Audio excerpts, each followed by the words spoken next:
Woo!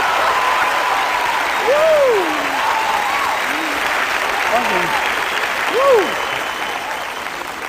Oh, y'all look good. I want you to look at something right now. Think of some major goal you want, or maybe it's one you're already working on and you have experienced a lot of setbacks, a lot of defeats. You've experienced a lot of disappointment. Maybe you've already given up.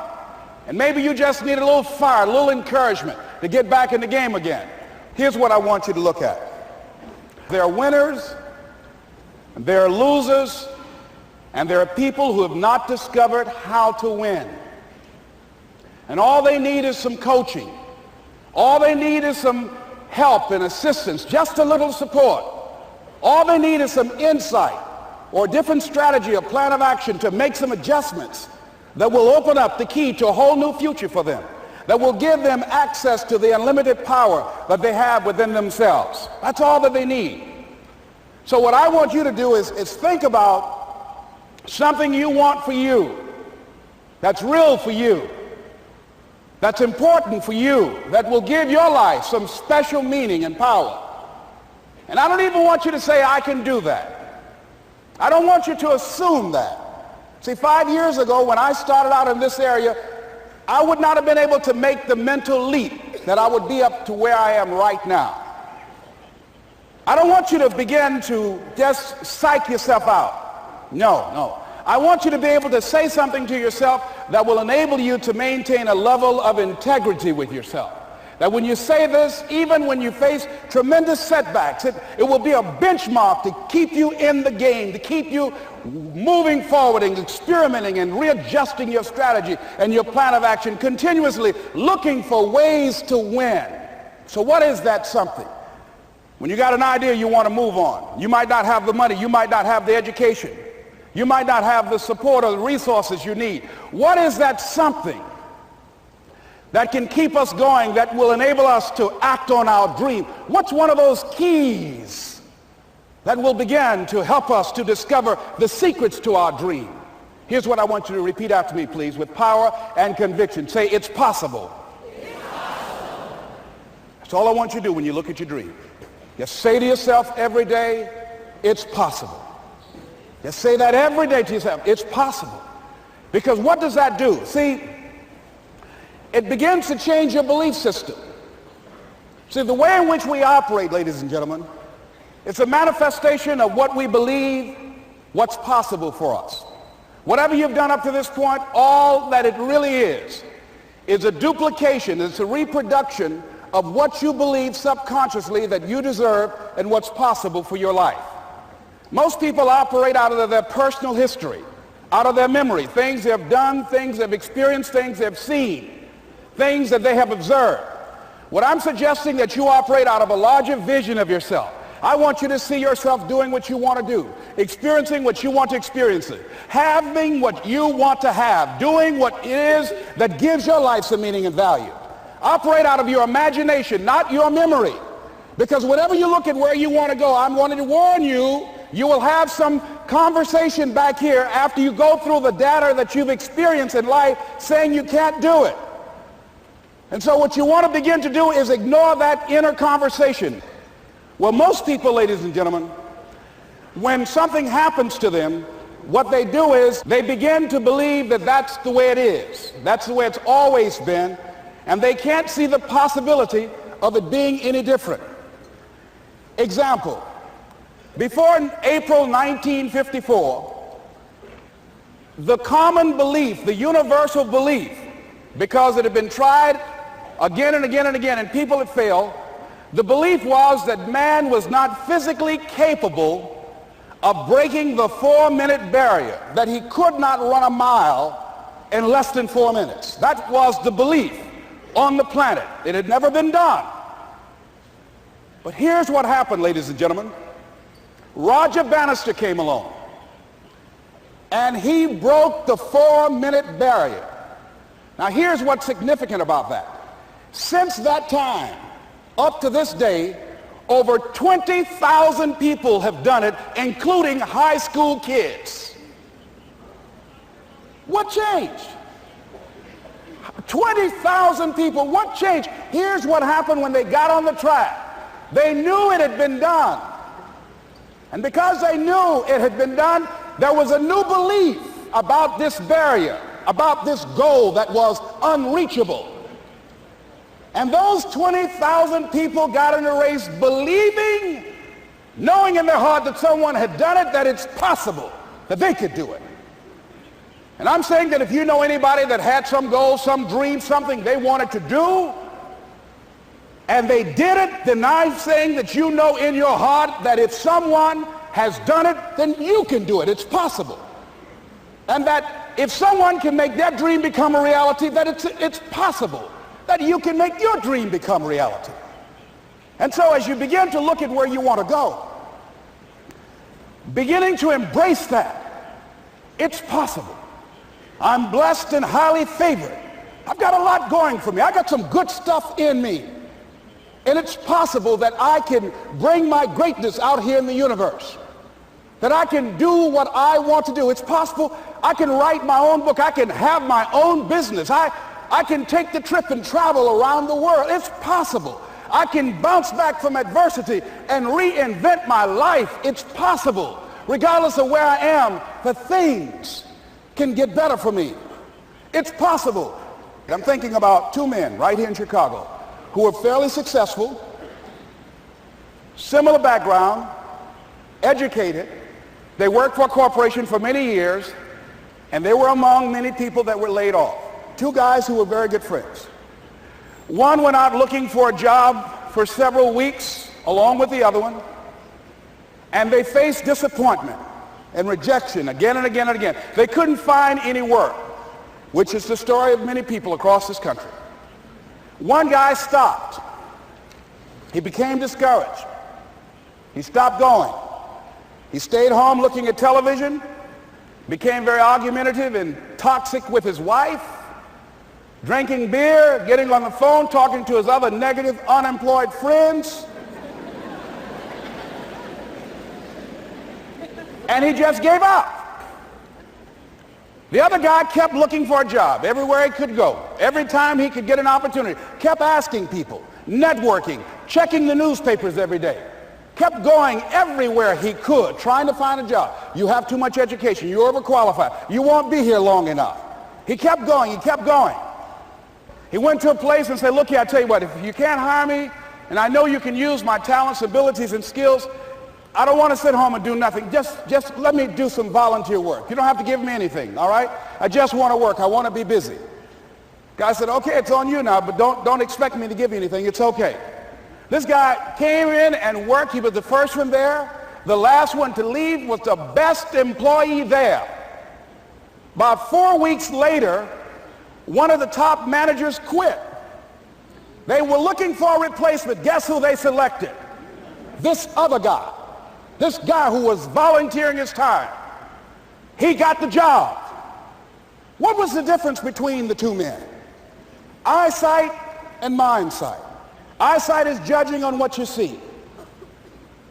Judging according to appearances. But mindsight is how you interpret what you see. One guy said, it's not possible. It's over. I'm finished. I can't do it. I can't make it. He surrendered. I've faced rejection again and again. I'm not going anymore. There are no jobs out there. But this other guy, he felt that in spite of the no's and rejections, in spite of how bad the economy is, in spite of what the newspapers are saying, that it's possible that somebody somewhere will give me a job. He just kept going, thinking it was possible. And guess what, ladies and gentlemen? That's what we have to do with our dreams. Because things happen to you in life that you can never, ever anticipate. And many times when those things happen, you want to give up. I remember when I was in broadcasting, when I was a disc jockey, I became very controversial, not only being a disc jockey, but I felt that radio was something that you not only entertain people with, but you also empower them, you educate them. And I got fired. I didn't just leave, they fired me. That was a shock. I said, wait a minute. They took my microphone. I thought that was who I was. No, ladies and gentlemen, it wasn't. I had to do something else. And I didn't know what else I could do. See, here's what I'm looking at. What are the uses for your life right now that you haven't even reached for yet? See, I believe that when you don't have enough encouragement to act on your dreams or ideas, or you're not enlightened enough, that life will act on you. See, life had moved on me and said, Les Brown, you have outgrown this. It's time for you to do something else. Well, I wasn't enlightened enough. I organized some disc jockeys and got my job back. So they had to fire me again. I got fired twice. Here's what I did. I had to think of something else. And so a guy suggested to me, he said, Les, why don't you run for office? I said, man, I've never run for office. I've never known anything about how to operate in the political arena. I've heard encourage people to register to vote and get out to vote, but I don't know anything about politics. He said, well, neither do the people who run for office all the time.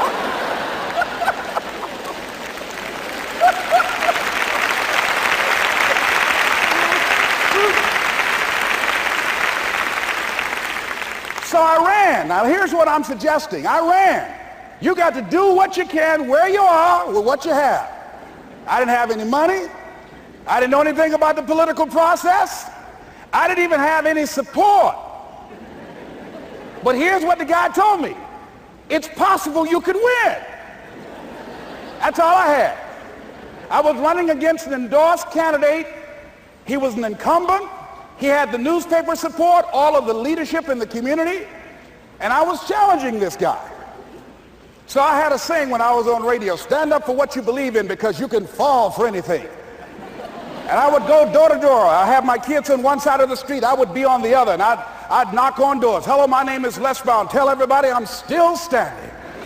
They get on the phone. Child, Les Brown was to my house today. You know the boy on the radio with the big mouth? Yeah, they fired him, honey. Say he's still standing. See, I'm saying just keep moving. Don't start feeling sorry for yourself. Don't spend time blaming and talking about what happened to you. See, whatever you talk about, that's what you multiply and expand in your life experience. So don't talk about stuff unless you want it to keep on happening to you, all right? So I got in that kind of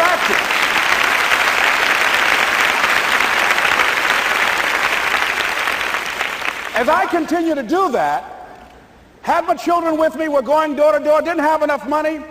Eventually, we got close to the election and something happened that really surprised me. Guys who I thought were going to either support me or stay out of it, various powerful community leaders, they became involved in it and they endorsed my opponent. I felt devastated. Now that's going to happen to you when you're working on your dream. Things are going to happen that's going to catch you on the blind side. That was shocking to me. They didn't have to do that. All they had to do was just stay out of it. But here they go, come up in there messing with me. Now that's going to happen. There's some people who believe it's their personal business to stop you from living your dream, all right?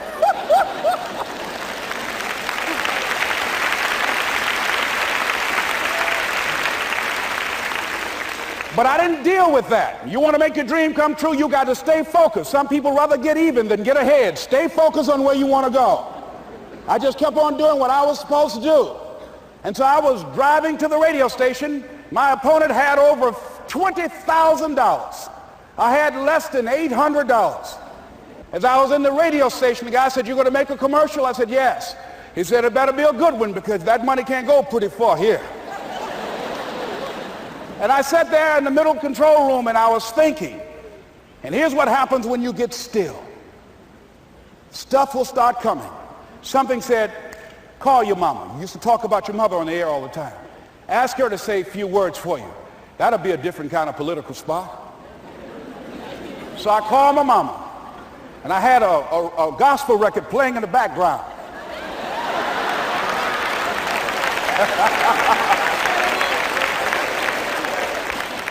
And then I had my mother say, "Hello, this is Mrs. Mamie Brown. When I raised my sons, I raised them to be good children. When they got out of hand, I beat their behind and made them go right. Please vote for my son. He's a good boy."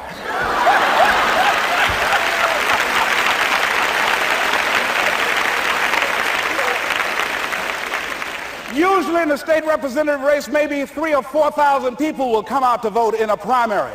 In that primary race, over 27,000 people came out and voted and said, I'm voting for Les Brown because his mama said he's a good boy.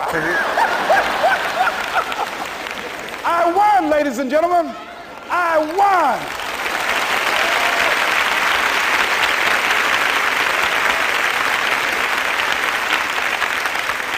So you've got to be willing to stay focused, to be creative, to be relentless, because things are going to happen to you when you're working on your dream, when you get on track. I remember when I first got involved in speaking, one of the main things that speakers like to do is speak to a certain association that they have over 10,000 of their sales reps that come to this convention.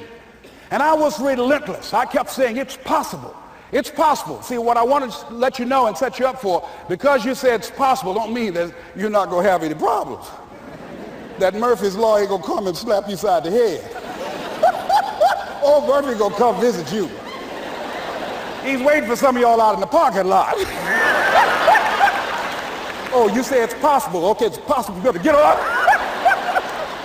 Well, I was working. I kept saying it's possible. They got other speakers on this program. I can be on that program too. I kept selling myself. I got all fired up. And I was calling them every day. And the lady finally said, Mr. Brown, I tell you what, we want you to come in and talk to our sales executives. You got the kind of fire and guts that they want, that will motivate them. And let me tell you something else. We want you to bring your motivational tapes. You're going to need at least $50,000 worth of tapes. I said, is that right? Yes, because they want to keep that drive alive. I said, all right.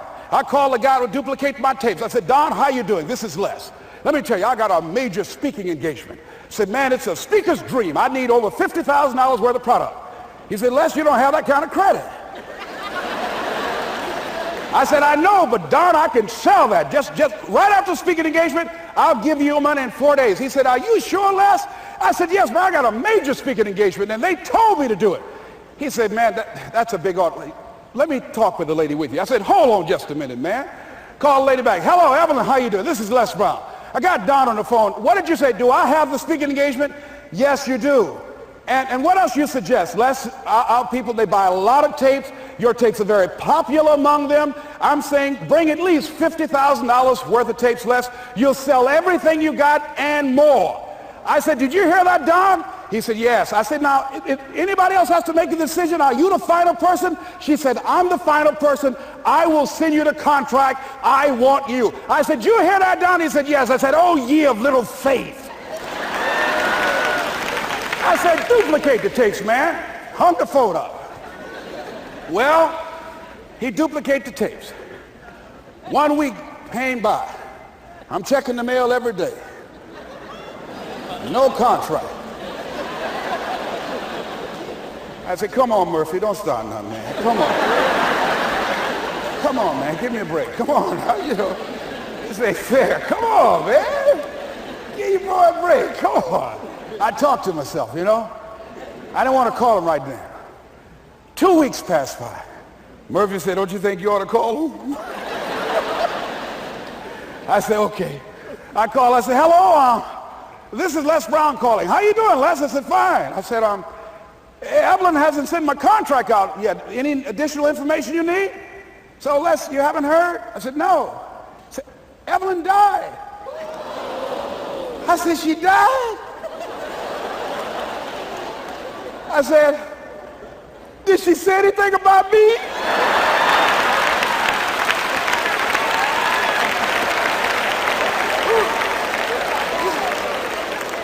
When I got home, I was so wiped out.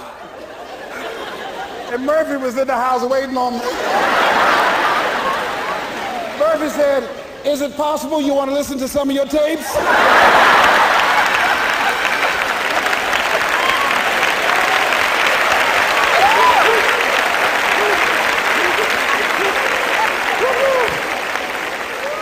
But ladies and gentlemen, here's what I had to do.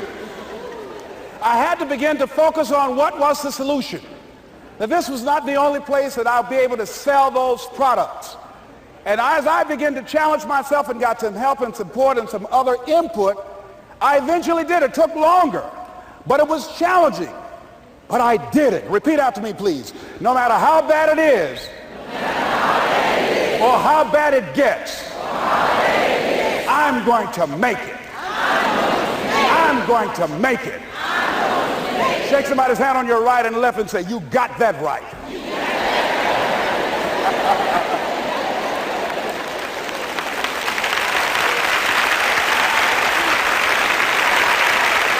Repeat after me, please. It's possible. I can have my dream.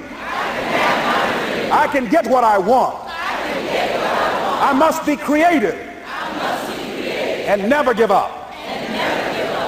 Now, let me share something else with you, ladies and gentlemen. When you know within yourself that there's something you want to do, and I believe that all of us were born with a purpose, that all of us have something that we are supposed to do, that all of us have some goodness within us, and that goodness gives us a responsibility to manifest our greatness. And when you know that, you can feel it in your guts, and you know that you're deliberately operating below your potential, you've gotten comfortable, you stop expanding, you stop stretching, you stop challenging yourself. Let me share something else with you. Not only is it possible for you to have your dream, but it's necessary. It's necessary that you have it, that you work on it, that you develop yourself, that you go for what is yours in the universe. I have a friend that at the beginning of the year I was in Los Angeles giving a speech, and I do a seminar teaching people how to become involved in the speaking business, and also one called Speaking with Power, teaching people how to begin to develop their communication skills. And this friend, I said, I want you to work with me. I called her up. She said, Les, are you sure I can do it? Sure you can. You have a PhD in communications. I don't have that. If I can do it, sure you can do it. In fact, I'm going to give you the support that you need. Here's what I realize, ladies and gentlemen. We only have enough energy to take us to a certain level. But it's necessary that we assemble ourselves with other people who share our vision, other people that can see it for us, to give ourselves a home court advantage.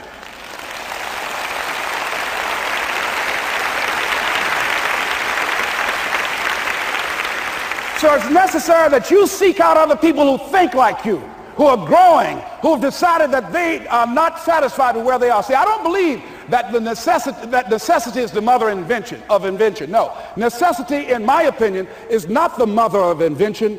Refusing to accept things the way that they are is the mother of invention.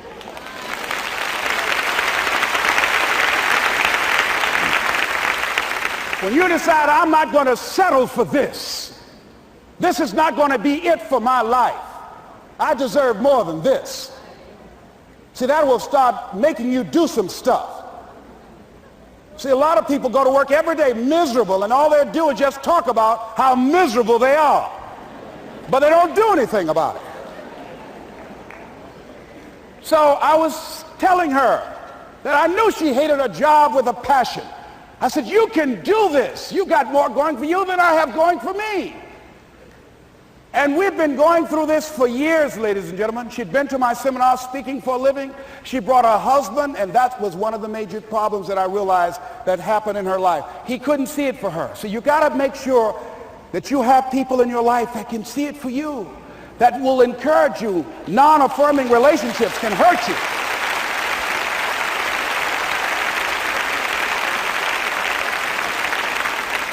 And I talked to him. I said, I don't have anything to do with your marriage. I said, you and I are good friends, and she and I are good friends. And I'm not taking sides. I said, but if you can't see it for her, don't tell her that. Just give her some support. What if you're wrong? It's possible, man, that if I'm doing it, she can do it. Well, you're different. How are you going to tell me that? You've seen her speak. She's got great speaking skills. Don't underestimate her. You don't know. You've got a great woman here. But you see, people who can't see it for themselves can't see it for you. He was happy.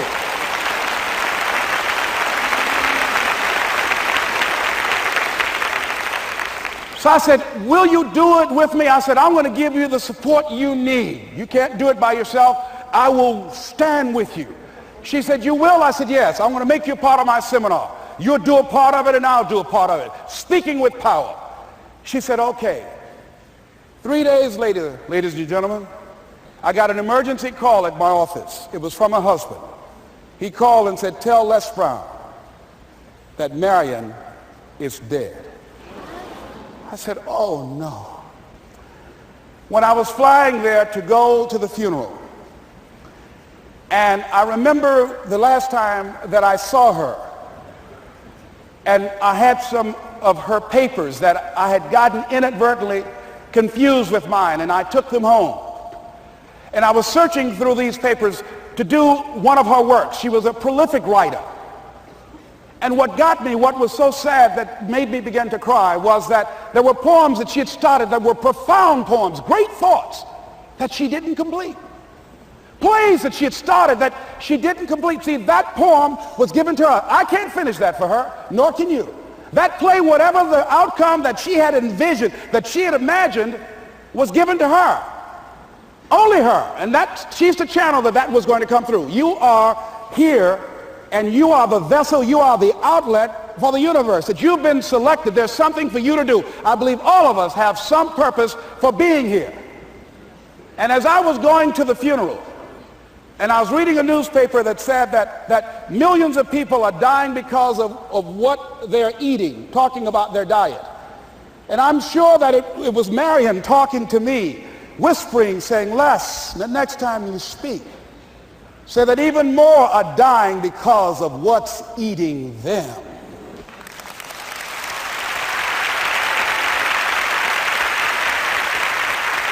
When the challenges of life come your way, you've got to find ways to increase your sense of self-appreciation, because if you don't, you're bombarded with negative stuff every day that beats you down, and you will find yourself unconsciously engaged in self-destructive behavior. If you don't program yourself, life will program you.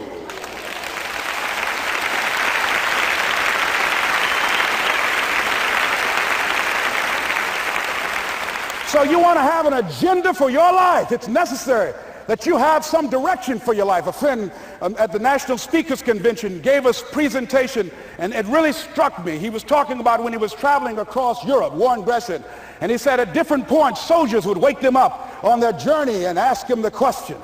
And I pose this to you. The question was, where have you been?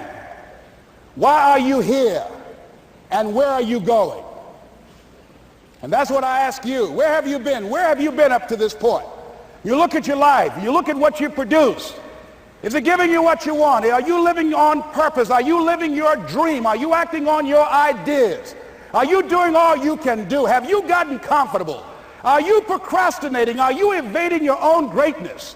Are you surrounding yourself with people that can nourish you? Are you challenging yourself? Are you experimenting? Are you learning something different? Is your life an adventure, or is it boring? Where have you been? Why are you here? What brought you here? Investing the time, the money. What brought you here? And where are you going? What is it that you can get out of this session, out of this lecture? That when you leave here, rather than this just being a spectator event, that you got some idea, some dream, that you might have to go back and brush it off and look at it again and say, I've got to do this. This is my stuff. This is what I'm supposed to do. This is why I showed up. Where are you going with your life? What decisions are you making right now as you look into the future? Are you experimenting to find out what other talents and abilities that you have? See, we're in a time right now. The day is gone where you could just go to college and get out and get a job and work 30 or 40 years with job security and retire with a gold watch. The gold watch days are gone. Brand new day. Party's over. So now you have got to be multi-talented and multi-skilled. You've got to use all your stuff. You don't know what else you can do. I didn't know I can do what I'm doing right now. It's necessary that you stretch and challenge yourself and say, let me see. I start out as a trainer. I'm a trainer. That's what I am. That's what my expertise was in. And then I decided, let me see, can I speak? And then I discovered, hey, I can do that. What if I hadn't tried to do that and just been satisfied with just being a trainer, with a limited vision of myself? And then after training, and then I said, well, maybe I can go into business for myself. And I started speaking, going into business for myself. Well, maybe I could train other speakers and teach them how to go into business for themselves. See, you want to have a backup plan. You want to have other strategies for yourself. In case this doesn't work out, you got something else going over here. You don't want to ever put yourself in a situation where you have a limited vision and you're only using a limited amount of your talents, of your skills, and of your abilities. And I'm saying to you, it's possible you've got some talents, some ideas in you, your ability to do some stuff that you haven't even discovered yet. And I'm suggesting that it's necessary that you get outside of your comfort zone. It's necessary that you develop some new relationships where you can learn from people. It's necessary that you do reading, that you do research. It's necessary, if you're already involved in some business, that you don't be satisfied with where you are. If you want to make it today, it's necessary for you to constantly look at ways of getting better. Not only is it possible for you to have your dream, and it's necessary for you to challenge yourself to go after it and get better and leverage relationships that can help you get to where you want to go, but it's you. The major key to your reaching your dream, your living up to your greatness, your making your contribution is you. If the economy is good, fantastic. If the banks are loaning money, that's great. If people are positive, that's great. You don't have any opposition, that's great. But the major key to your making things happen in your life is you. When I wanted to get on public television, you know, they told me, you can't do that. So wait a minute, I've seen these other people on. It's possible I can get on. Leo Biscaya, John Bradshaw, it's possible. Excuse me, hold on, time out. Let's be realistic. Come on, be logical. I said, well, wait a minute, why can't I do it? Let's look here. Think about guys who have credentials, all kind of credentials. You don't have any college training. They're not going to put you on television. Give me a break. I said, thank you for that. God love you, and I'm trying. And went on about my business. You hear me? Let me tell you something. What people think about you and the possibilities for your dream is none of your business. That's their business.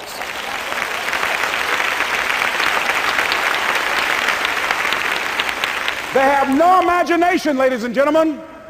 They're living out of the past, out of their memory. Their attitude is it can't be done because they haven't seen it. They're judging according to appearances. The people that are going to make it in the future, the people that are making it today, let me share something with you. History is being read, but it's also being written by people with imagination.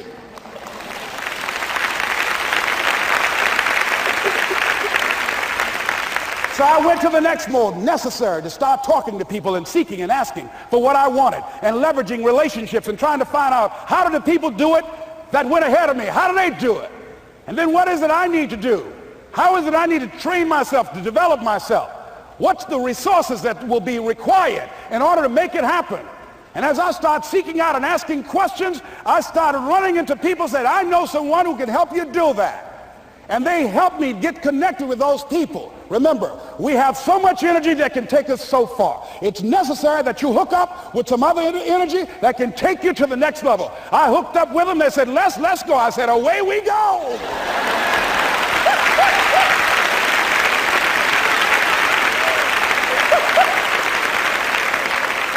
And guess what? Here we are. I love it. You want your stuff? It's necessary you take responsibility for it, that you make it happen, that you don't give up, that you don't take any objection or disappointment or defeats personally, that you keep on keeping on, that you don't decide that I can't make it because you can't see the light at the end of the tunnel, that you realize that's a part of the program. And here's something you've got to resolve. Say this to yourself every day. See, as long as you're breathing, you got a shot at your dream. That's the way I resolve. Say this, please. It's not over until I win. You got that right.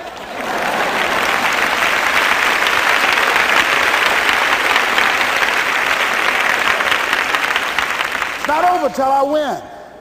Not over till I get through. It's not over till I get over. Not over till I get what I want. Door can't open today, look out. I'm going to come back and take the hinges off. That's how you got to do that. You've got to have that kind of courage, that type of determination. If you want to make it happen, it's you. That you've got to take personal responsibility to make it happen. That you have got to own what it is that you want to do, if it's taking care of your well-being, if it's making a difference in our school system, if it's working with senior citizens, if it's to protect our ecology, if it's to create an economic renaissance, if it's just to take yourself to another level, it's you. You've got to make that happen. We can point out many things that can make it inconvenient or can slow us down, but ultimately, it's on us. Next step is, not only is it possible and necessary, and it's you to live your dream, to make this greatness that you have within you become a reality, but what I've come to appreciate when you're working on changing your life, changing some bad habit, getting out of addictive situations or relationships, or working to build a dream or making a difference in our society, or learning something that's very challenging. Here's what I realize, ladies and gentlemen, and develop a great deal of respect for. It's hard. Easy is not an option. It's hard living. Life is hard. See, it's hard when you are 49 years old, been working on a job for 17 years, and they come in and tell you you're finished and give you 1 week severance pay. And you got to start all over again. It's hard when you are married and raising children and your children are crawling and your husband dies unexpectedly. It's hard handling just the tragedies of life.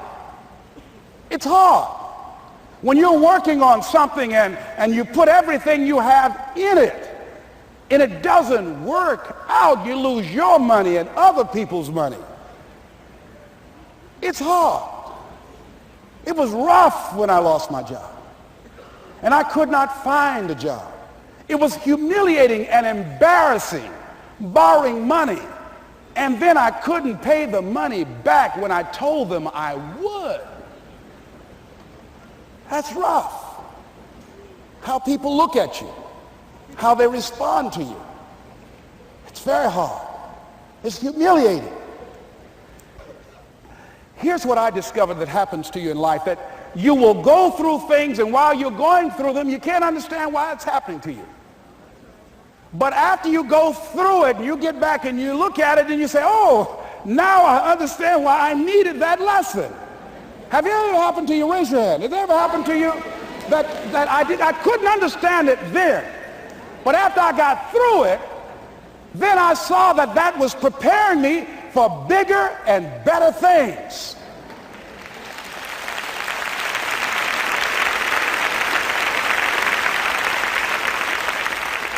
That as you go through the challenges of life and you look at it and embrace whatever comes to you, don't run from it. Step toward it. Don't try and duck it like most people do. See, most people want it easy. See, easy come, easy what? Easy go. See, but when you go at what you're going to deal with and you deal with the difficulties of it, when you handle those hard things close at hand, making those hard decisions right now that you don't want to make, learning those things that you don't like to do, but you know that in order for you to get where you want to go, this is one of the hoops that you have to flip through. And I'm saying to you, whatever you got to do, do it, because if you don't, life is going to whoop you until you surrender and say, okay, all right, I cooperate, okay, I learned, okay. It had to wear me out a long time. So if it's hard, then do it hard. Now, how do you hang in there during the hard, difficult times? Les, you must have faith. You've got to believe in yourself. You've got to believe in your abilities. You've got to believe in your service, your company, your ideas, unquestionably. You've got to have faith, and that faith gives you patience. That it's not going to happen as quickly as you want it to happen. A lot of things are going to happen that will catch you off guard. And so therefore you've got to deal with and handle it as it comes. And not only that, but that faith and patience drives you into action. You've got to keep moving and keep plugging away. I can see people coming out talking to a guy out there watering and fertilizing the ground that's not showing anything. Hey, what you doing? You've been out here a long time, man. And the conversation in the neighborhood is, you growing a Chinese bamboo tree, is that right? Yeah, that's right. Well, even Ray Charles and Stevie Wonder can see ain't nothing showing. You know that's how people are going to do you? So how long you been working on this? How long have you been working on your dreams? And you have nothing to show. This is all you got to show? People are going to do that to you. And some people, ladies and gentlemen, they stop. Because they don't see instant results. It doesn't happen quickly. They stop. Oh, no.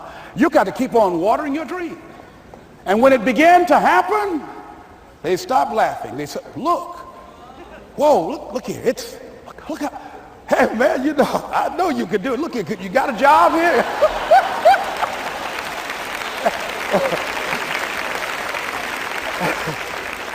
See, during those hard times, we didn't know how you're going to make payroll. During those times when you failed and things didn't work out, they were nowhere to be found.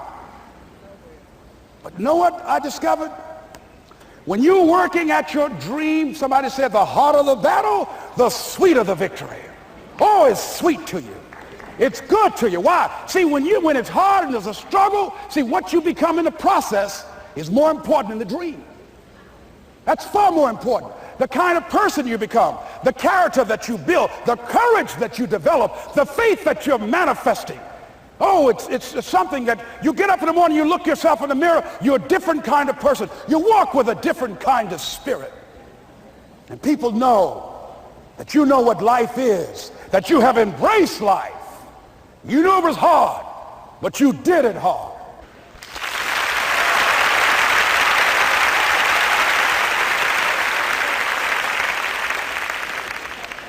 Now that takes us to the next level. If it's hard, why do people do it? You ask people who do things. Why do they go it? People who climb mountains just for the sake of it. Nobody paying them to do it. Just do it. Somebody said, I'm going to run around the world. He said, why would somebody want to do that? I'm going to swim the Atlantic Channel. Why? Why do people do that? I wondered, why would a Nelson Mandela give up 26 years of his life? Why do people do that? Here's what I discovered in high school. High school, I decided I wanted to go out for football. Never forget this.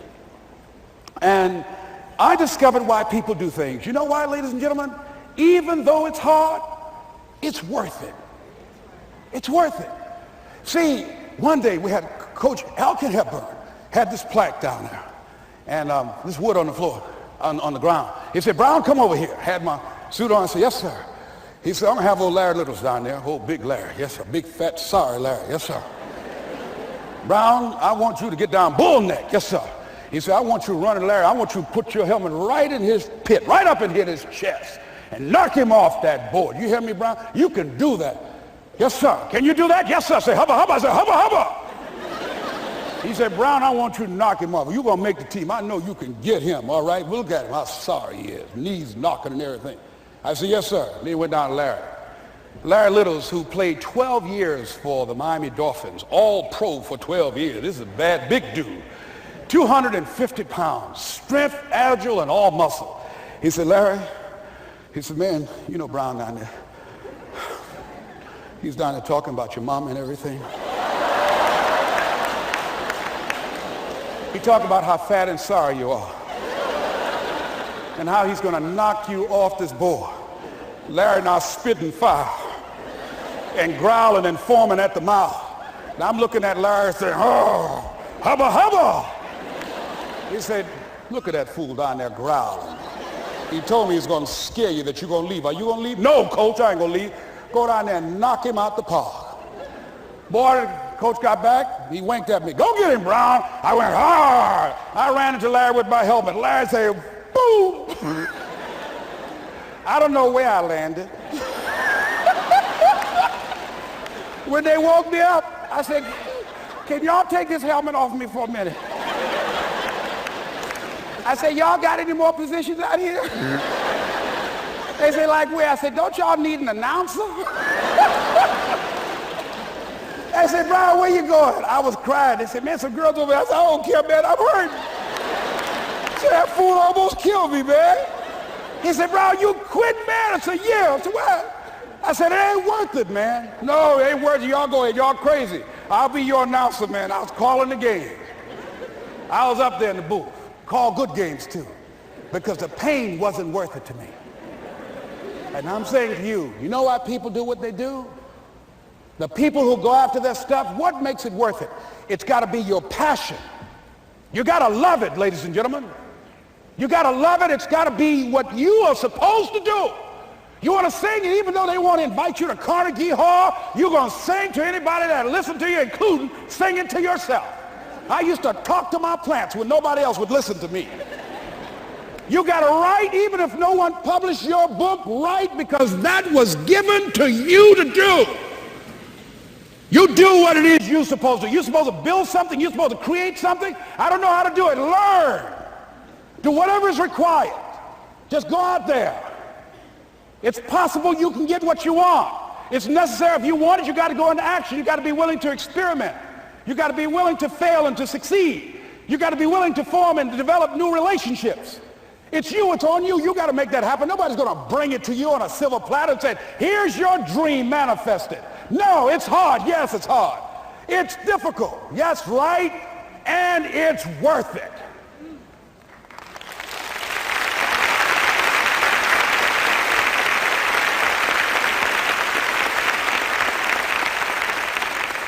People ask, hey, man, you know, these kids, man, it's rough dealing with them. That's right. That's right. You think peer pressure happened overnight? We went through peer pressure.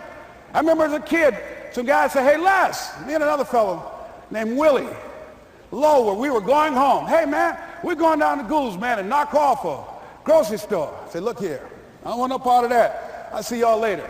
Say, y'all chicken. I said, that's all right, you say whatever you want. Low star. I'm not chicken, man. Don't call me chicken. Then why don't you come? We didn't even ask you to come into place, man. All you do is just drive the car, that's all.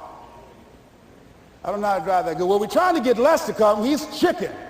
Hey, I'm not driving nothing, all right? Willie, don't care about what they say, man. Leave him alone. You want to go do it? You find somebody else to drive, or you drive yourself. Come on, Willie, man. Pull him, he stopped. I ain't chicken. All I got to do is drive? Yeah. I said, Willie, that sounds simple, man. Don't go, man. He went. And the next day we read the newspaper where when they robbed the store, when they came out running to a car, the merchant, the man who owned the store, came out just shooting wildly, and he hit the driver in the head. So peer pressure didn't just start in the 90s or the 80s. It's difficult and it's challenging for kids right now.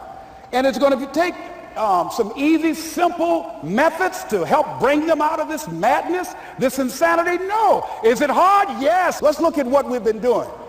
What has worked? What has not worked? Let's look at where we want to go. What is it that we want to produce? What is it that we want to create for our young people? And as we think about that, start experimenting with different methods and techniques to create and to produce that. And begin to believe that it's possible through our commitment, through our vision, through our determination, our relentlessness. Because of our belief, it's possible that we can reduce the teenage homicide rate, the teenage pregnancy rate, the dropout rate. That it's possible, looking at what kind of world are they going to be in. As we look at the global economy, that as we begin to use our collective will and genius and resources, it's possible that we can create an educational system that not only will test their minds with information and facts and figures, but will teach them how to think and be creative, and what does it mean to be a human being and to value human life, and how do you make relationships work? How do you bounce back from adversity?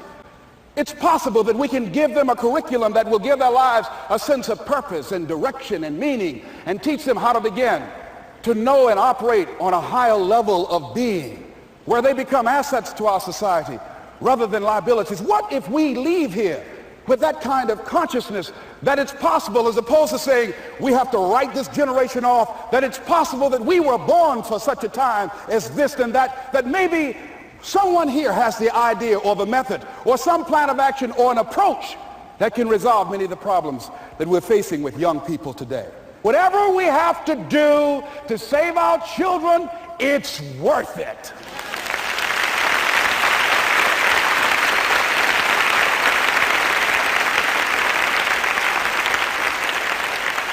So that brings me to the final step, that it's necessary for us to begin to look at the future and know that it's possible that we can have our dream. Yes, it is.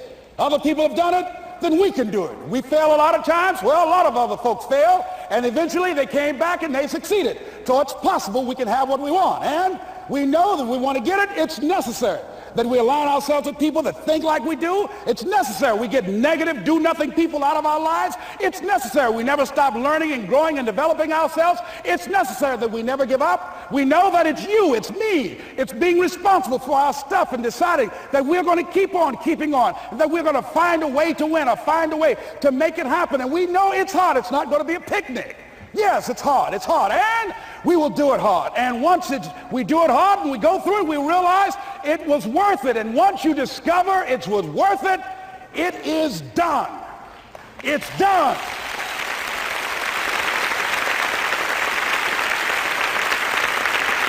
It's done, ladies and gentlemen, before it happens. Well, here's what I'm suggesting to you. That when you're working, you have a wall to break through. Let's say a friend of mine who runs a marathon, and he says, when he's running the 26-mile marathon, he said, let's say that hypothetically, that 18th mile is the wall. He said, Les, when you get there and you're running, he says, everything in you is telling you to stop, to give up. Every muscle is aching, and you're saying to yourself, I can't do it. I can't do it. And you just keep on and you keep on and you keep on. It seems like you're moving at slow motion. And then eventually when you break through that 18-mile wall, then you know it's like done and you're on automatic and you glide on in. And you know it's there. You know you're going to get to the finish line. And we've all had experiences where we were working on something and we knew it was possible. And we did those things that were necessary to bring it into a reality. We took the responsibility to make it happen. Other people couldn't see it. A lot of people didn't believe it. You were attacked. You were criticized. People were opposing you, but you kept on doing it. It was hard. It was rough. It was difficult. But to you, it was worth it. And eventually you got to a level you know, can nothing stop me now. I'm on the move. I'm on the move.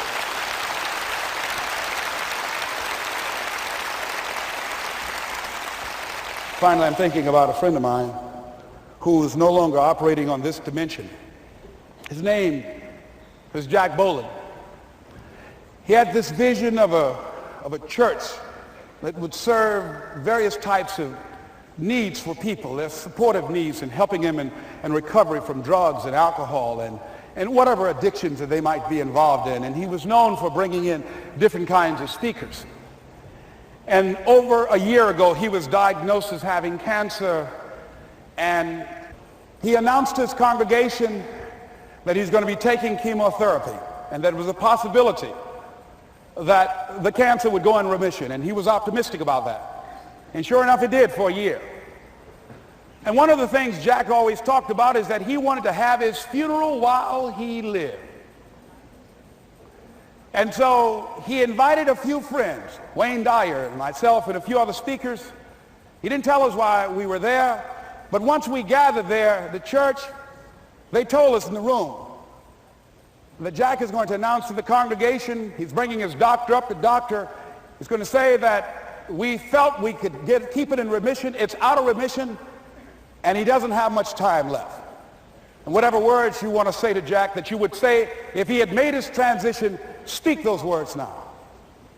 Well, we were shocked and we were somewhat stunned until Jack got there. They brought him in a wheelchair, and boy, was he courageous, and he had a strong smile, and they helped him up the steps, and he sat behind the podium. And each of us got up and we said a few things about Jack and the impact that he made on our lives.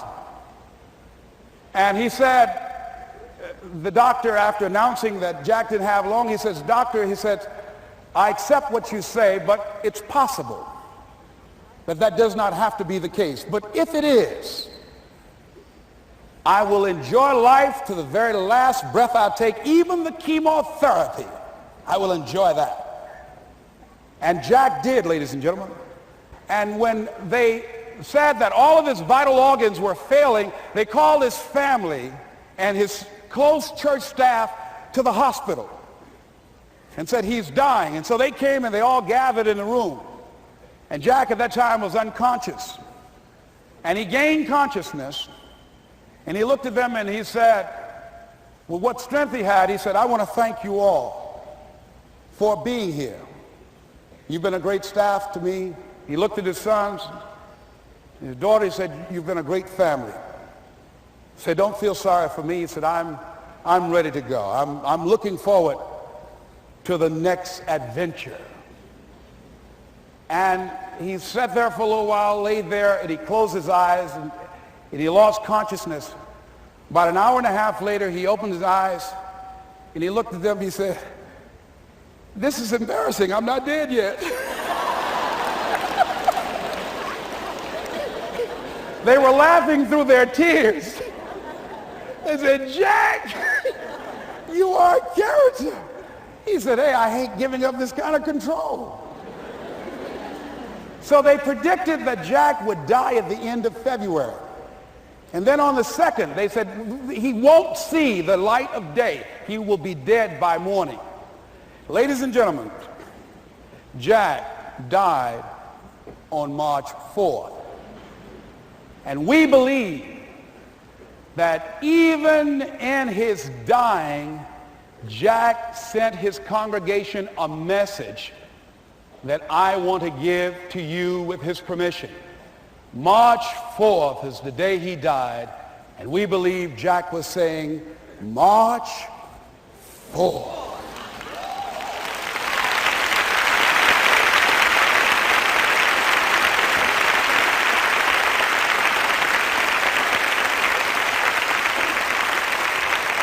So I say, as you look into the future, while other people are giving up, feeling like victims, feeling powerless, becoming negative, turning on each other rather than to each other, feeling that they can't make it, be ye not conformed to this world, but be ye transformed by the renewing of your mind with the mindset of that it's possible that we can save this generation.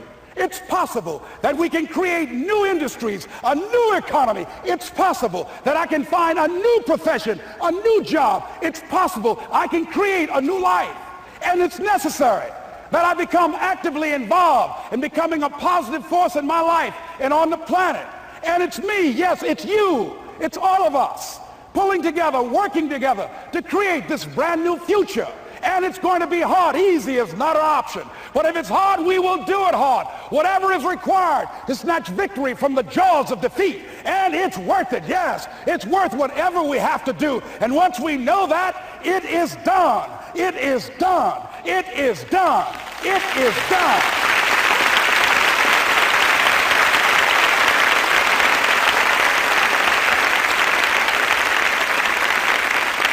So I say to you, whatever your dreams are, whatever you want to do, in the spirit of Jack, March 4th. This is Mrs. Mamie Brown's baby boy, Leslie Calvin Brown, saying, it's been a plumb pleasing pleasure as well as a privilege. Thank y'all here. Thank you. Thank you. Thank you. Thank you. Thank you very much. You're very kind. Thank you. Thank you very much. You're very kind. Thank you.